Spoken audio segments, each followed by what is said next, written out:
Hello everyone. Today I'm going to be reading a story from the Brothers Grimm, How a Lady's Child. I do want to apologize if I move this around, or if I stutter, or if I mix up a word. I do apologize. I will also add some of my crazy criticisms inside, so I will be stopping the story in between. Okay, I have never heard the story before, so I wanna read it and add some of my own thoughts. Okay, let me just position this really well. Hard by in a great forest dwelt a woodcutter with his wife, who had an only child, a little girl 3 years old. They were so poor, however, that they did. See, I mixed up my words. I'm sorry. They were so poor, however, that they no longer had daily bread, and did not know how to get food for her. One morning the woodcutter went out sorrowfully to his work in the forest, and while he was cutting wood, suddenly there stood before him a tall and beautiful woman with a crown of shining stars on her head, who said to him, "I am the Virgin Mary, mother of the child Jesus. Thou art poor and needy. Bring thy child to me. I will take her with me, and be her mother and care for her." The woodcutter obeyed, brought his child, and gave her to the Virgin Mary, who took her up to heaven with her. There the child fared well, is that how you say it? I don't know. I'm gonna say fared well, ate sugar cakes and drank sweet milk, and her clothes were of gold, and the little angels played with her. And when she was 14 years of age, the Virgin Mary called her one day and said, "Dear child, I'm about to make a long journey, to take thy keeping the keys of the 13 doors of heaven. So take into thy keeping." Okay, I missed a word. Okay, I'm sorry. I missed one word. Not a big deal. Okay. 12 of these thou mayest open, and behold the glory which is within them. But the 13 to which this little key belongs is forbidden thee. Beware of opening it, or thou wilt bring misery on thyself." The girl promised to be obedient, and when the Virgin Mary was gone, she began to examine the dwellings of the kingdom of heaven. Each day she opened one of them, until she had made the round of the 12. In each of them sat one of the apostles in the midst of a great light, and she rejoiced in all the magnificence and splendor, and the little angels who always, oh my goodness, you gotta be very careful with these paper. They're very, very thin. Accompanied her, rejoiced with her. Then the forbidden door alone remained, and she felt a great desire to know what could be hidden behind it, and said to the angels, "I will not quite open it, and I will not go inside it, but I will unlock it so that we can just see a little through the opening." "Oh no," said the little angels, "that would be a sin. The Virgin Mary has forbidden it, and it might easily cause thy unhappiness." Then she was silent, but the desire in her heart was not stilled, but gnawed there, and tormented her, and let her have no rest. And once, when the angels had all gone out, she thought, "Now I'm quite alone, and I could peep in. If I do it, no one would ever know." She sought out the key, and when she had got it in her hand, she put it in the lock, and when she had put it in, she turned it round as well. Then the door sprang open, and she saw there the Trinity sitting in fire and splendor. She stayed there a while, and looked at everything in amazement. Then she touched the light a little with her finger, and her finger became quite golden. Immediately great fear fell on her. She shut the door violently and ran away. A terror, too, would not quite quit her. Let her do what she might, and her heart beat continually, and would not be still. The girl, too, stayed on her finger, and would not go away. Let her rub it and wash it never so much. It was long before the Virgin Mary came back from her journey. She called the girl before her and asked to have the keys of heaven back. When the maiden gave her the bunch The Virgin looked into her eyes and said, Hast thou not opened 13 door also? No, she replied. Then she laid her hand on the girl's heart and felt how it beat and beat, and saw, oh my goodness, and saw right well that she had disobeyed her order and had opened the door. Then she said once again, Art thou certain that thou hast not done it? Yes, said the girl, for the second time. Then she perceived the finger, which had become golden from touching the fire of heaven, and saw well that the child had sinned, and said for the third time, Hast thou not done it? No, said the girl for the third time. This story is pretty interesting. It always starts off in the middle of nowhere. Like you always wonder where the story is gonna take you. You know.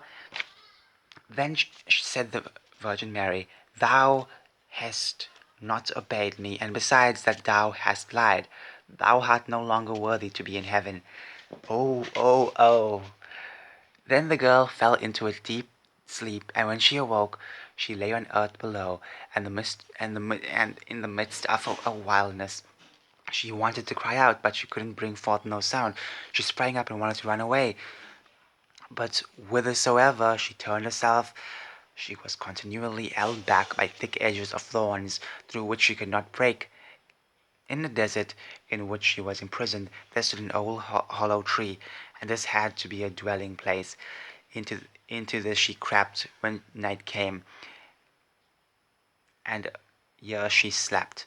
Here too she found a shelter from storm and rain, but it was a miserable life, and bitterly did she weep when she remembered how happy she had been in heaven, and how the angels had played with her. Roots and wild berries were only food, and for these she sought as far as she could go. In the autumn she picked up fallen nuts and leaves, and carried them into the hole. The nuts were her food in winter, and when snow and ice came, she crept among the leaves like a poor little animal, that she might not freeze. Before long her clothes were all torn, and one bit of them after another fell off. As soon, however, as the sun shone warm again, she went out and sat in front of the tree, and her long hair covered her on all sides like a mantle. Thus she sat year after year, and felt the pain and the misery of the world. One day, when the trees were once more clothed in fresh green, the king of the country was hunting in the forest, and followed a roe, and as it fled into the thicket which shut in this part of the forest, he got off his horse, tore the bushes asunder, and cut himself a path with his sword. When he had last forced his way through, he saw a wonderfully beautiful maiden sitting under the tree, and she sat there and was entirely covered with her golden hair down to her feet. He stood still and looked at her full of surprise. Then he spoke to her and said, Who art thou? Why art thou sitting in the wilderness? But oh, this is a long story. How many more pages? Let me just have a little peek. Let me just have a little peek before we do anything. Okay, like 2 more pages left. Pretty long compared to the other stories. She gave no answer, for she could not open her mouth. The king continued, Wilt thou go with me to my castle? Then she just nodded her head a little. The king took her in her arms and carried her to his horse, and rode home with her. And when he reached the royal castle, he caused her to be dressed in beautiful garments, and gave her all things in abundance. Although she could not speak, she was still beautiful and charming. That he began to love her with all his heart, and it was not long before he married her. After a year had passed, the queen brought a son into the world. Thereupon the Virgin Mary appeared to her in the night when she lay in a bed alone, and said, If thou wilt tell the truth, and confess that thou didst unlock the forbidden door, I will open thy mouth and give thee back thy speech. But if thou perseverest in thy sin and deniest obstinately, I will take thy newborn child away with me. Then the queen was permitted to answer, but she remained hard and said, No, I didn't. Oh my goodness, really? Really? No, I did not open the forbidden door, and the Virgin Mary took the newborn child from her arms and vanished with it. Next morning, when the child was not to be found, it was whispered among the people that the queen was a man-eater, had killed her own child.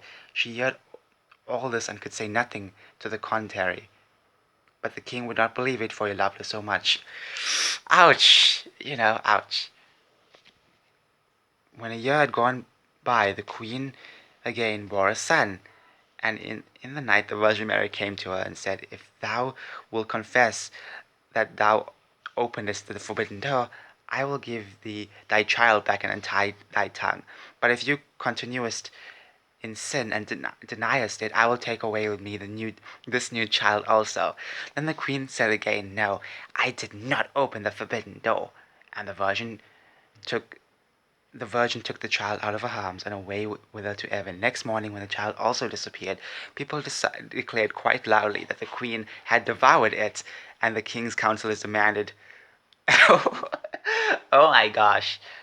The king's counselors demanded that she should be brought to justice. The king, however, loved her so dearly he would not believe it, and commanded the counselors, under pain of death, not to say any more about it. Holy crap. This story is so good. Oh my gosh, guys. My voice is even changing. That's how good it is. The following year, the queen gave birth to a beautiful little daughter, and for the third time, the Virgin Mary appeared to her in the night and said, "Follow me." She took the queen by her hand and led her to heaven and showed uh, the two eldest children, who smiled at her and were playing with the ball of the world. When the queen rejoiced thereat. Okay. When the queen rejoiced thereat, the Virgin Mary said, "Is thy heart not yet softened? If thou wilt own thou openest the forbidden door, I will give thee back thy two little sons." But for the third time the queen answered, "No, I did not open the forbidden door."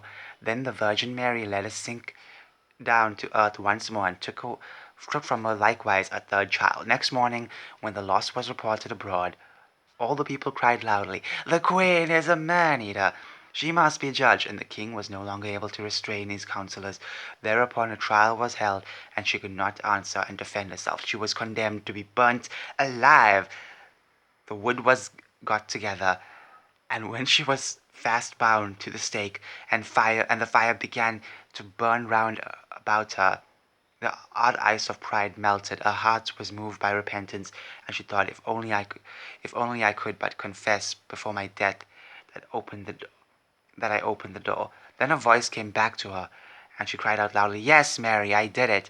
And straightway rain fell from the sky and extinguished the flames of fire, and a light broke forth above her, and the Virgin Mary descended with two little sons by her side, and the newborn daughter in her arms. She spoke kindly to her and said, "He who repents his sin and acknowledges it is forgiven."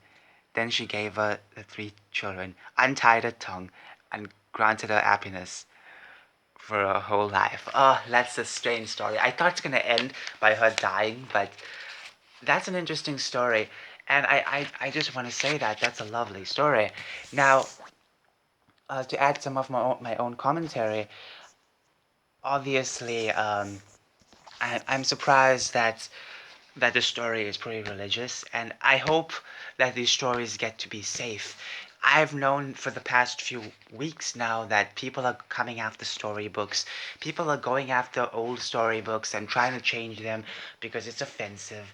I'm sure they'll go after Narnia as well, because Narnia was written by C.S. Lewis, um, an ex-atheist, so obviously they might go after his work next. They went after Roald Dahl's books, and they went after the Goosebump books. Obviously I never read any of Roald Dahl's books. I think I've heard of his books. I never read it, but I never read any of the Goosebump series. So, they're censoring a lot of books, and I really like the story that it has a lot of religious ties to it. I'm not a Christian, so doesn't mean I cannot read and understand the story. And I really like the fact that if you announce your sin, you will be forgiven in this story, and I really like it. And I like how shocked I was every time, um, every time. What's the name? I forgot the name. I completely forgot the name. What is the name? Well, the lady, I like how the lady every time kept saying that she um, did not open the door when she clearly did. She was just completely consumed with pride. This illusion, she was stuck in this illusion that she never did it, but she did it.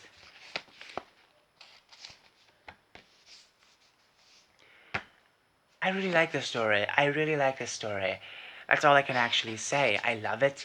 I like that there's a religious element in it. And I hope that the story does not get revised for the modern audience. I'm sure there's a revised version for children, but obviously I still think that they might keep the religious element in it because it's entwined in the story. It's not just thrown in for no reason. It's in the story. It's mixed in the story. So I hope in the future people can preserve these stories and not just erase what was there, you know? Because I'm seeing a lot of stories right now being erased, and I know for a fact C.S. Lewis will be the next target. Because obviously Netflix owns his stories, his Narnia stories, so obviously they will go after his stories.